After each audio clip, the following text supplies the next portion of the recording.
Okay, so firstly, ignore my door. I started that in like lockdown when I was like a kid, and I've just like never finished it, but also I've never like painted it. Just, I tune it out. Anyways, I'm gonna be talking, I think about 2.4 stem cells. I don't really understand this, or I don't really remember it, so that's why I'm doing this. So I'm jumping around a little bit, but I'm also trying to make sure that like I'm revising at the same time. Stem cells. Basically, they are jack of all trades. They are not specialized cells, not yet at least. Basically, they're called undifferentiated because the process of going from a stem cell, I'm not good at drawing circles, anyways, the process of going from a stem cell that is the jack of all trades, so we'll just call this guy Jack, the process of going from this to a specialized cell that has a specific function, this process is called differentiation. And so this is also called an undifferentiated cell. So humans are kind of made of four things. That is plasma, red blood cells, white blood cells, and platelets. Three of these are differentiated from HSC. So this is, the SC is stem cell, and the H is hemopoietic. That's hard to remember. So if you just think of it like the hemo bit, and then hemoglobin is in your blood, just makes me think of blood. Anyways, but basically, these three are differentiated in the bone marrow from these hemopoietic stem cells. So if you can imagine, if this is what a hemopoietic stem cell looks like, it can either go and become this shape into a red blood cell, or this shape into a white blood cell, or this shape into a platelet, right? So this is just a way of demonstrating that this stem cell then specializes and differentiates into different things. Another example of this is in the epidermis, or in your skin. Because we lose so much skin, right, you know, dust is basically just skin or whatever, we need to create a lot more skin or epidermis cells a lot. So if this is a cross section of your skin and you've got like these different layers, right, there are stem cells here that can readily turn into skin cells, so that when we lose them through here, we've already got more being made. Does that make sense? Stem cells have different levels of potency. So potency refers kind of to how specialized, I guess, a cell can be. So the more potent, the more capable, therefore the less specialized. Less specialized, if that makes sense. So if it has more potency, it has more ability to create a wider range of things, therefore it is less specialized. So the different levels of potency, I found a mnemonic device to remember them. We've got totipotent, pluripotent, multipotent, oligopotent, and unipotent, going from more potency to less potency. So I will obviously explain what each of these things are, but the mnemonic, or whatever acronym to help remember this, is the purple monkey orders umbrellas. The purple monkey orders umbrellas. Totipotent. Totipotent. Totipotent. Sorry that I said that. But these are like the most potent you can get. Like they can turn into everything, and they can even turn into another embryo. They are so potent that they have like no specializedness in them. This is the most potent you can get, or the least specialized you can get. And they only exist in cells that are less than 16 zygotes large. So this means that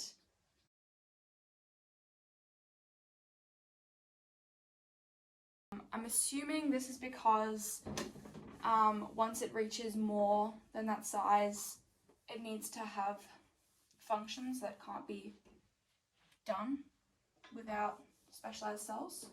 So that is totipotent. Next is pluripotent. Pluripotent can do most of the cells in your body, but not quite all.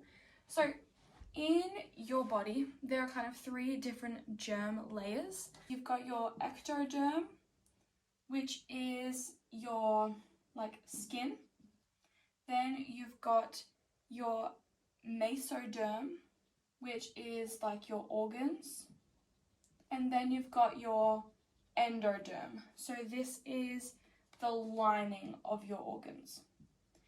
So if you think about it, like your skin, it's not super like delicate. You know what I mean? If you hurt your skin, it actually repairs relatively quickly and easily. So this kind of separates the different germ layers. These germ layers are just kind of different, right? They have kind of different roles. Your skin cannot do the same function as the lining of your organs, and your organs can't do the same function as your skin, right?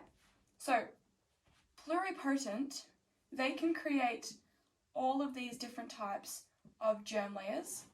However, once they become one of these layers, let's say ecto, it becomes one of your skin kind of cells, it is no longer pluripotent.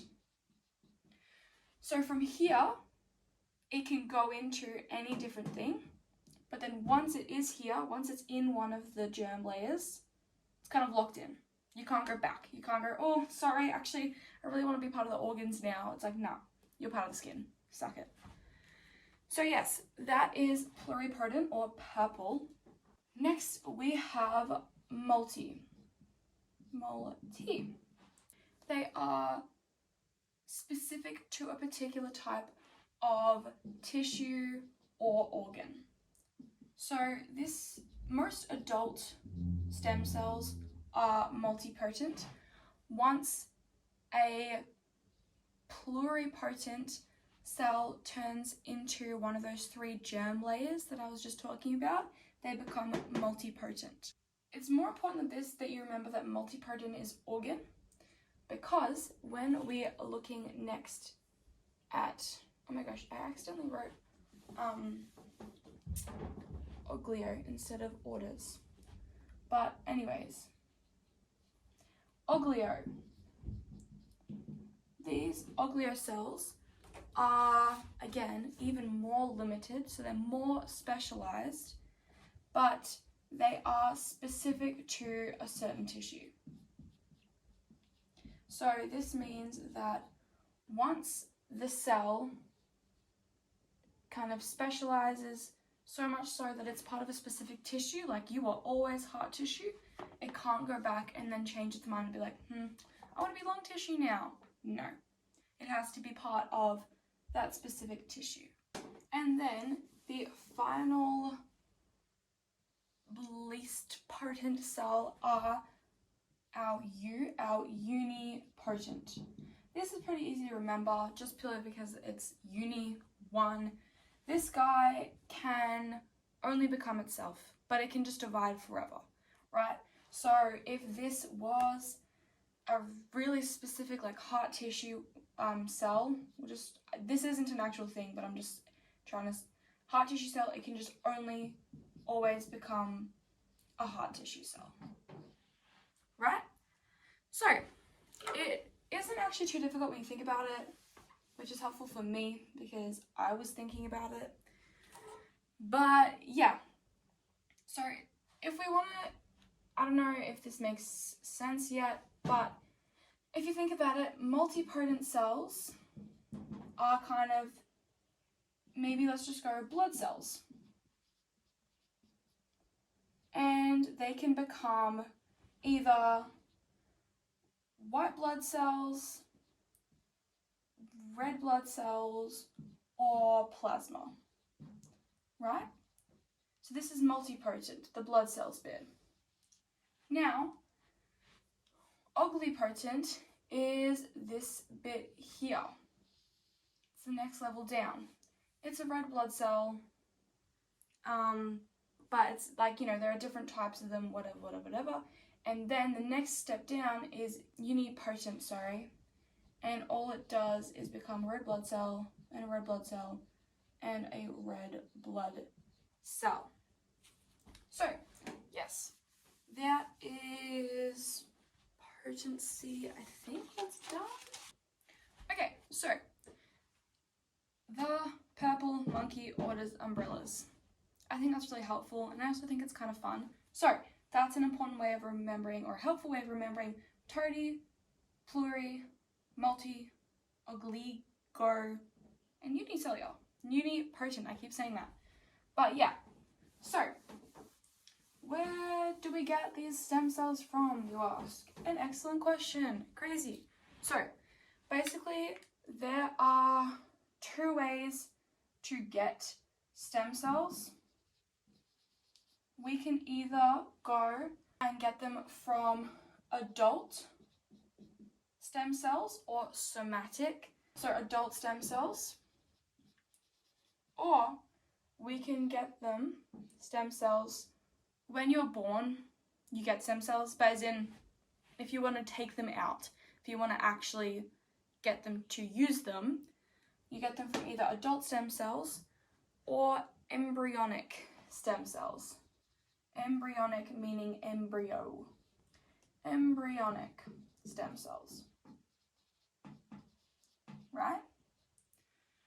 So, embryonic stem cells, this is typically from IVF, right?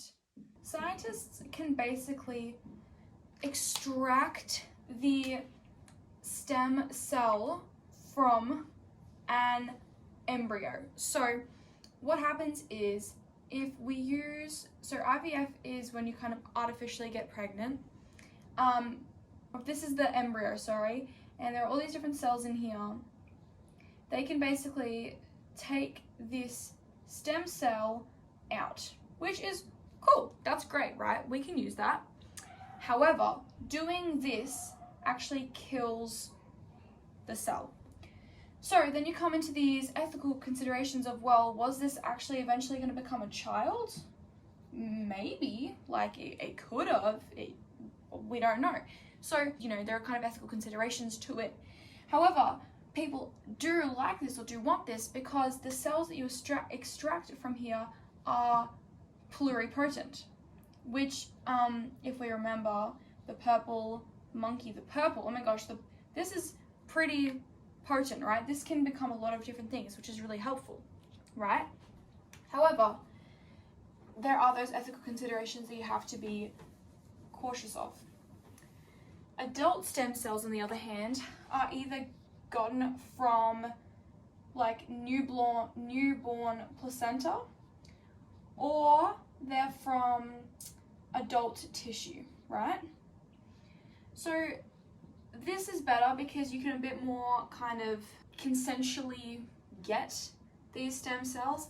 However, they are only multipotent or even unipotent, right? So they're a bit more specialized, which means that they can't be used for as much, if that makes sense. So it kind of is, you know, take what you will, right? So either you have a potentially unethical but very unspecialized and therefore versatile stem cell, or a more ethical but a little less usable, I don't know. The reason why people want to harvest these stem cells is for stem cell therapy, which is part of regenerative medicine. Regenerative, whatever. And this medicine is focused on repairing and regrowing kind of damaged cells or tissue, if you will. Yeah, it's kind of take what you want. So there are a lot of ethics kind of to this. But yeah, I think that is 2.4 done. There's some mention here of induced pluripotent stem cells. That seems unlikely that we'll need to know that. But